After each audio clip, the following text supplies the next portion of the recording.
Volvemos al país de los jóvenes, Federico Gutiérrez, en esta conversación con los jóvenes que están representando a toda la juventud del país. Ronald, vamos entonces con tus preguntas, por favor. ¿De dónde eres? ¿Quién eres? Cuéntales un poco a los demás colombianos cómo estás aquí. Buenas noches, ¿cómo están? Mi nombre es Ronald Vargas, yo soy boyacense, del municipio de Chiquinquirá. Me vine acá a estudiar a la capital. Actualmente estudio Ingeniería Industrial en la Universidad Nacional de Colombia y soy el representante estudiantil ante el Consejo Superior Universitario. Candidato, las universidades públicas estamos en crisis.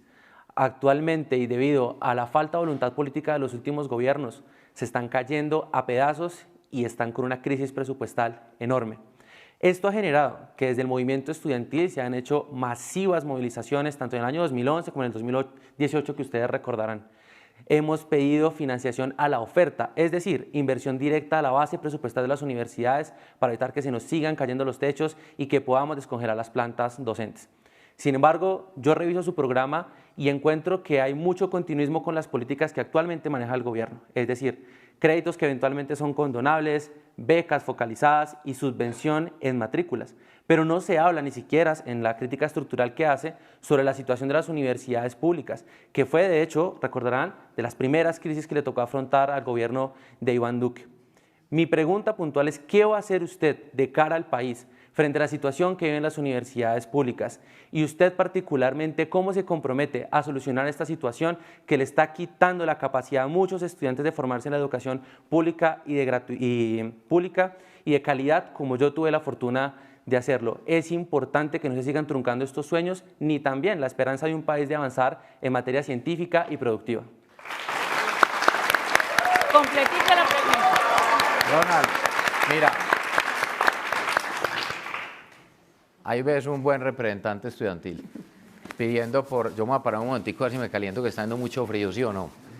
Vean, Ronald plantea una discusión importante y es, yo sí creo que debe aumentar la base en términos presupuestales para las universidades públicas del país en cada una de las regiones. Los problemas que tú mencionas alrededor de la Universidad Nacional, Ronald, lo dicen los mismos representantes estudiantiles de todas las universidades públicas y algunas privadas. ¿Qué es importante? Garantizar no solo acceso, sino calidad. Yo repito la base. Cuando 10 jóvenes logran terminar bachillerato, solo 4 tienen o logran tener acceso a educación superior. Los sueños se truncan muy rápido. Por eso hay una alta deserción académica también en séptimo y en noveno, desde el bachillerato, porque muchos jóvenes ven que no van a tener acceso a educación superior. Yo sí creo que los programas de beca, llámenlos como los llamen o los hayan llamado todos los gobiernos, cada uno le pone su nombre, pero los programas de becas tienen que continuar. Y no solo que se deben continuar para los mejores promedios académicos de quienes se gradúan, claro, tiene que haber un premio para los mejores estudiantes, pero la pregunta es qué termina pasando con el joven y el estudiante promedio. Mira, yo te pongo mi caso, y yo lo digo, yo nunca fui la mejor nota en el colegio, en la universidad. Yo puedo decir que yo soy un joven promedio también del país y tenía ganas de estudiar. Y si no hubiera sido porque mi papá y mi mamá me dieron la oportunidad, una familia de clase media que me hizo siempre, nosotros no tenemos plata fijo, la herencia es la educación. Si yo no hubiera tenido ese acceso, la pregunta es qué tantas oportunidades hubiera tenido o de créditos o de becas estudiantiles de parte del Estado. Vamos a concentrarnos en mejorar las becas y las oportunidades para jóvenes que tengan mejores promedios, pero también para el joven promedio, porque esos son los que terminan quedando muchas veces por fuera. Entonces lo divido en esos dos temas, la respuesta fundamental, Ronald, y es recursos para la infraestructura, cuando hablas de manera clara de cómo hay que volver a parar las universidades, y que esa infraestructura nos ayude a tener mejor calidad, mejor servicio, pero que también pensemos mucho los sueldos de los docentes, de los maestros, y no solo en la educación superior, en toda la educación básica, media. Y es fundamental que lo podamos hacer para mejorar esas condiciones. Los presupuestos sí deben mejorar, los presupuestos deben aumentar y también tienen que ser revisados de qué forma se están utilizando de parte de todas las universidades públicas en el país para mejorar esa calidad. Adelante, Ronald, con la contrapregunta. Y el entorno que nos plantea Ronald es importante porque tenemos que recordar que justo esta semana se cumple un año del inicio de lo que fue el paro nacional, pero también de las marchas que menciona Ronald sobre el 2019 y también el 2020. Sí, pero candidato, se lo juro porque he estado en esas posiciones con el Ministerio de Educación incluso, y siempre dice lo mismo, vamos a ajustar la base. Sin embargo, si su política es seguir dando becas, que a la larga les quiero decir, muchos aquí lo conocemos, no es aumentar cobertura.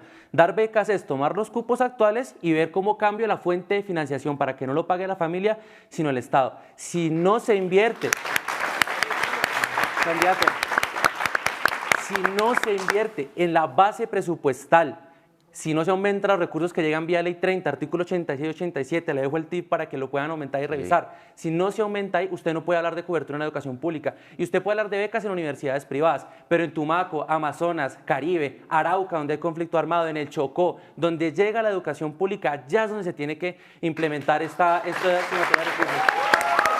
Y le digo una última cosa. No solamente necesitamos esa inversión acá y revisarlo del sistema de becas y su financiación a la demanda que promete, igual que lo ha venido haciendo el gobierno de Iván Duque, sino que eso tiene que venir acompañado con una política de empleo. Los que estamos acá somos la generación más desesperanzada de la historia del país, porque siempre nos han prometido lo mismo y nunca nos han cumplido con lo que están diciendo. Y eventualmente seguimos acá parados dando los reclamos que tenemos que hacer y lo haremos por la educación pública y por el empleo y el acceso para la juventud. Así que es importante, ojalá nos pudiera decir cuál es su primera acción de gobierno, porque decir voy a aumentar bases, mientras por otro lado dice voy a continuar con el sistema de becas y cambiando fuentes, realmente no es congruente. Pero hay una realidad, Ronald, pero hay una realidad, pero si hay una realidad, sí debe aumentar la base de las becas.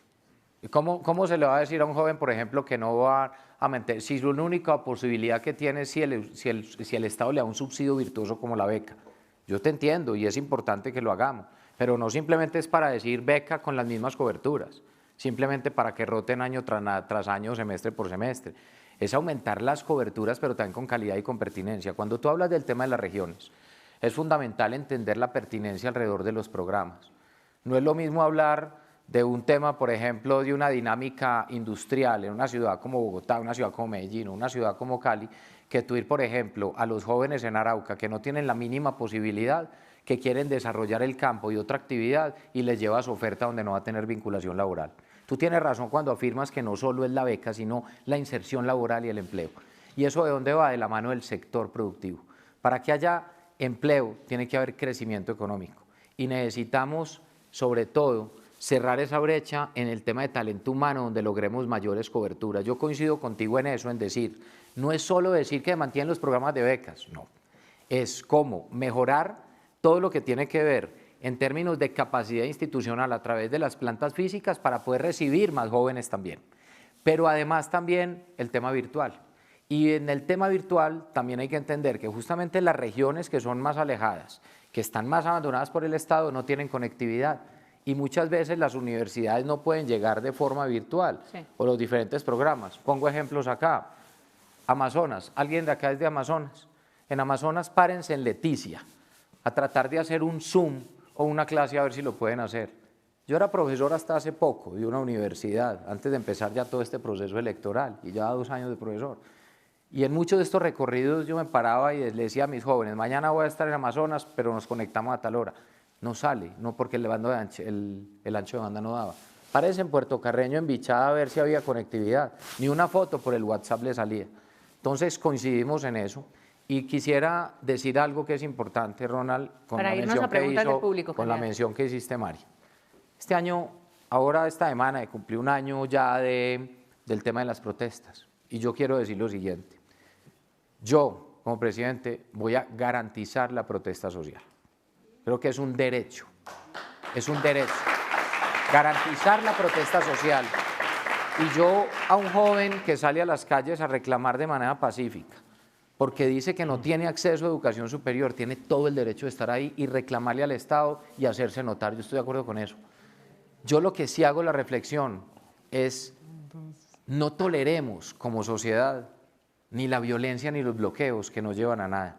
La protesta social, respetémosla, pero lo que tenemos que entender es que los reclamos sí se pueden hacer, pero tenemos que ir a la base de esos reclamos sociales, sin más excusas, que si hay muchas cosas que el país tiene que cambiar, lo que sí no le puede pasar al país es que ese cambio signifique saltos al vacío, sin paracaídas, que nos lleven como le ha pasado a otros países. Gracias, yo comparto eso, Ronald, pero te pediría además un favor, y lo mismo que le voy a pedir aquí a los jóvenes. Ustedes tienen todos esos documentos de las propuestas que han hecho. conversemos. Y esa conversación no solo implica este espacio que tenemos acá de 1 hora, conversemos aparte. Y conversar no es que ustedes quedan vinculados a una campaña, es más, ojalá la hagan con todos. Pero miremos cuáles son esos temas, esos detalles que ustedes más han identificado y que sí le podemos cambiar la vida a los jóvenes colombianos. Pues, y por eso no puede ser ni con cuentos ni con mentiras, el esfuerzo tiene que ser ese. Con esa invitación empezamos a concretar entonces algunas de estas conversaciones hay desesperanza en los jóvenes, eso es cierto. Que tienen que surgir de estos espacios. Por cuestiones de tiempo vamos a avanzar, ya voy con el público, vamos a avanzar con la pregunta de María José y ya vamos ahora en una serie de preguntas del público sobre estos temas porque ya, digamos, hay puntos muy agudos que van saliendo, que van surgiendo de esta conversación. Sí. María José. Candidato, buenas noches. Mi nombre es María José Muñoz, soy representante estudiantil de la Universidad de los Andes y como representante estudiantil de universidad privada, me gusta romper un poco con esos mitos que se tienen de que en la privada todo está ganado y estamos súper cómodas. Muchas estudiantes acá lo podrán decir. La universidad privada tiene un problema gigante que viene también de esa financiación de la demanda y es que los jóvenes llegan a las privadas pero llegan endeudados. Y siguen endeudados por el resto de la vida. Muchos están endeudados que recurren al suicidio. Y este endeudamiento viene de una política que ningún gobierno ha querido atacar y es el ICETEX. Mi pregunta concreta es, ¿el ICETEX hay que continuarlo tal como está? ¿Hay que reformarlo? ¿Hay que acabarlo? Sí, no, y lo más importante es cómo. Porque lo cierto es que en este momento hay proyectos de cómo reformar el ICETEX, pero hay proyectos groseros, que es como el que presentó Centro Democrático hace poco, y hay proyectos construidos con el movimiento universitario, el movimiento estudiantil, quienes salimos a las calles a los paros estudiantiles, y tenemos un diagnóstico profundo de cómo este tema pues, nos tiene del cuello en las universidades privadas. Muy bien.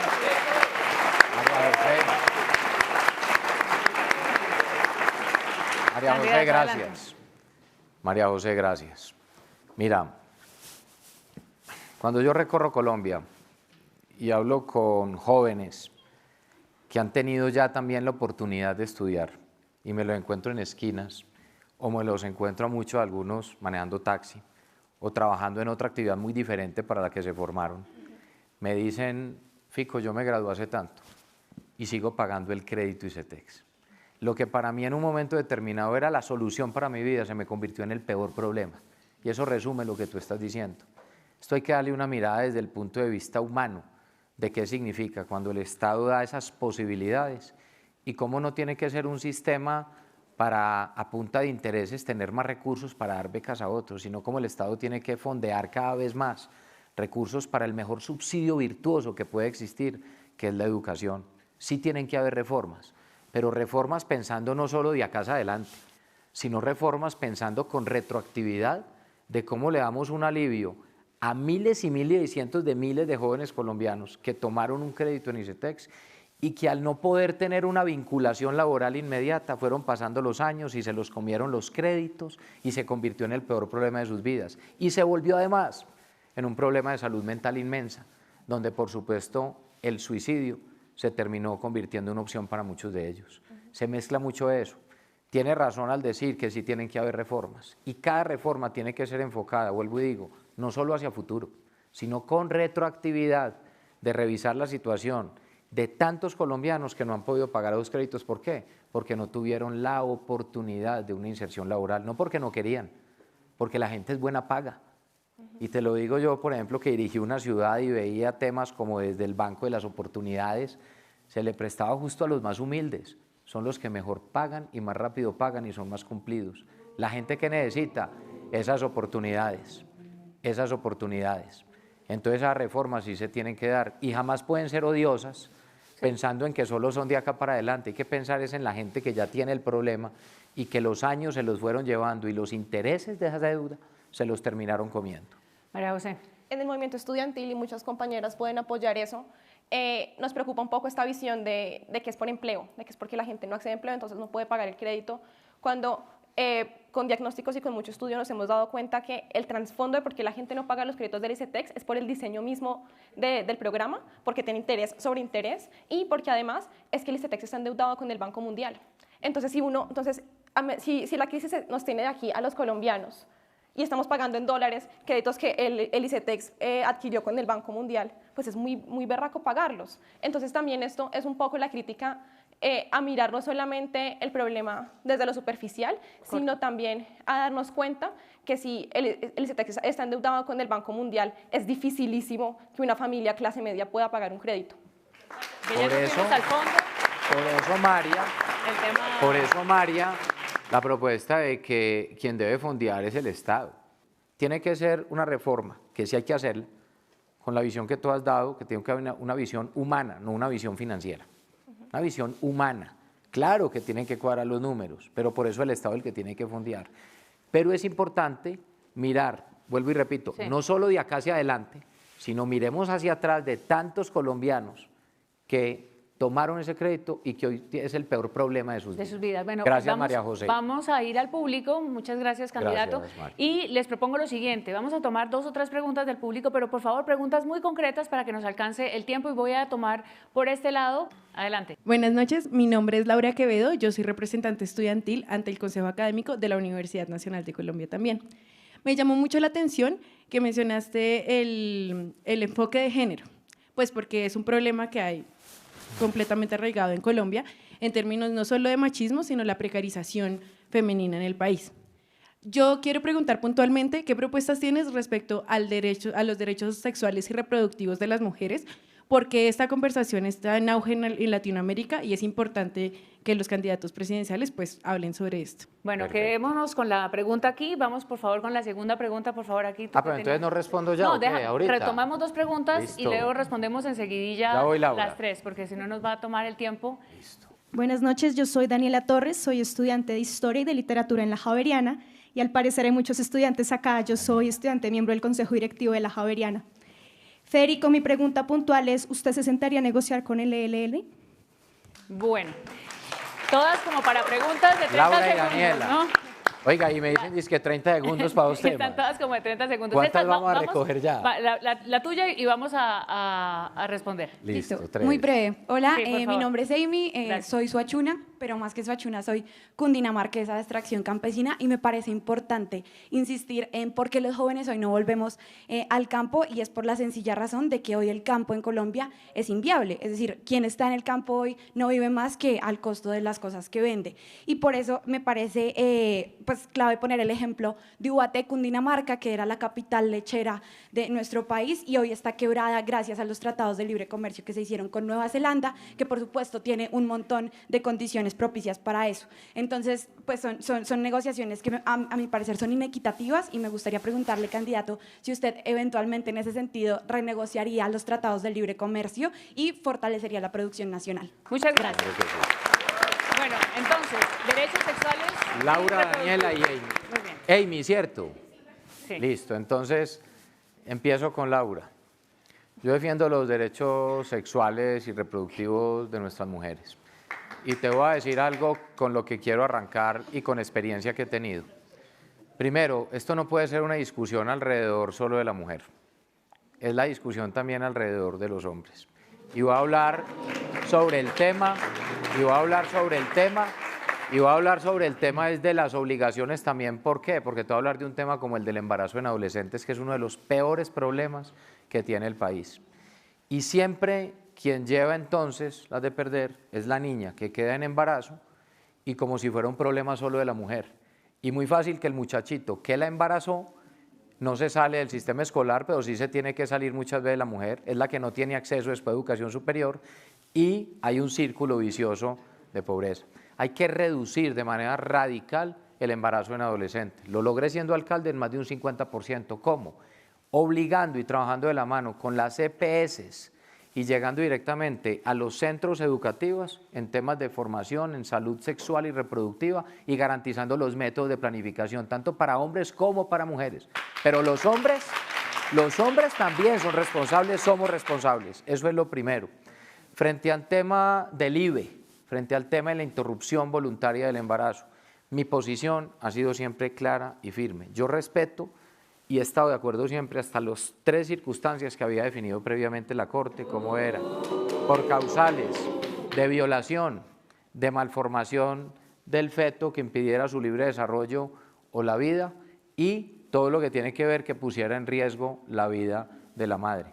Mi concepto frente al tema del último fallo de la Corte, en mi concepto lo que he dicho es que me parece excesivo hablar de 24 semanas cuando son 6 meses. 6 meses en el cual ya el feto y el bebé está formado. Yo lo que he dicho es, me parece excesivo frente al tema de los tiempos, que he pedido, por supuesto, que la Corte sea también quien revise, siendo respetuoso, además de las decisiones de la Corte que ha tomado esa decisión. Pasemos entonces a la segunda pregunta, y aquí creo que la respuesta es de sí o no, ¿cierto? Ah, bueno, pero entonces sigo. Adelantaría Daniela. Daniela. ELN, mira, siempre vamos a seguir buscando la paz y yo voy a decir lo siguiente. Lo primero es mi compromiso, y lo he dicho de manera clara, es voy a dar cumplimiento a los acuerdos de paz con las FARC. Voy a llegar a los territorios, especialmente de la implementación de las zonas PEDET, y vamos a cumplirle de manera muy clara a los jóvenes que entregaron las armas, porque en cierta forma, también lo digo, lo peor que nos puede pasar como país es que estos jóvenes vuelvan a ser reclutados por otras organizaciones criminales. Estos jóvenes tienen que tener todas las oportunidades. Y la respuesta puntual del ELN, Daniela, es que yo sí impulsaría unos diálogos, pero el ELN tiene que demostrar su voluntad de paz. El ELN se tiene que comprometer con los colombianos en que tiene que abandonar de manera clara el narcotráfico, tiene que dejar de asesinar a la población civil, tiene que dejar de extorsionar, tiene que dejar de secuestrar, tiene que dejar de dedicarse a la minería ilegal y tiene que dejar de asesinar a nuestros policías y a nuestros soldados. Bajo ese compromiso y voluntad de paz, yo lo haría. Pero tenemos sobre todo que tener un diálogo es con los colombianos que sí cumplen la norma. Y esa discusión también hay que darla, que hace parte de este tipo de discusiones que hoy estamos dando. De estas conversaciones. Gracias, de país. Daniela. Vamos, por favor, con la pregunta, con la respuesta muy concreta. El TLC es un tema muy profundo, sí, pero tenemos muy poquito tiempo. Entonces, sí, por favor, redondo y concreto. Amy, problema de base. No necesariamente el problema es el concepto de un TLC. Los TLC lo que buscan son acuerdos entre países para mejorar justamente sus condiciones en términos de exportación. Pero ¿qué fue lo que le terminó pasando a Colombia alrededor de los TLC? Tenemos la misma base exportadora en términos de relación de crecimiento del PIB que hace 20, 30 años. El tema de fondo es cómo cuando tú firmas esos TLC, el Estado tiene que darle las garantías a los productores, al campo, a los empresarios, a la gente para ser productivos y competitivos y poder competir frente a precios, porque el ejemplo que tú estás poniendo terminó siendo en muchas ocasiones algunos de esos TLC muy favorables para otros países y desfavorables para Colombia, en el cual el campo y quienes se dedicaban a muchas de estas actividades, como el tema de lechería, terminaron quedando arruinados. Yo sí plantearía en unas conversaciones binacionales de relaciones con los países con los que tiene buena relación, entender que aquí estamos todos pasando por una situación compleja en materia social, 42% de la población en situación de pobreza, son 21 millones de colombianos en situación de pobreza, y que una de las oportunidades más grandes que tiene Colombia es, vuelvo y digo, desarrollar el campo, pero no es solo decirle a la gente, es que ahí tenemos 22 millones de hectáreas, bueno, desarrollémoslas, que estamos de acuerdo, como me lo preguntabas ahora, que si entonces hay una política clara para cambiar el campo, claro, tenemos que lograr la actualización de catastro multipropósito y que el tema no solo es de propiedad de la tierra, sino de productividad. Sí. Entonces la respuesta, Jamie, es sí, y esa conversación se tiene que dar con muchas naciones amigas, en las cuales tiene que haber una realidad de cómo mejorar esa balanza comercial y cómo pensar sobre todo en las familias colombianas y en el campo.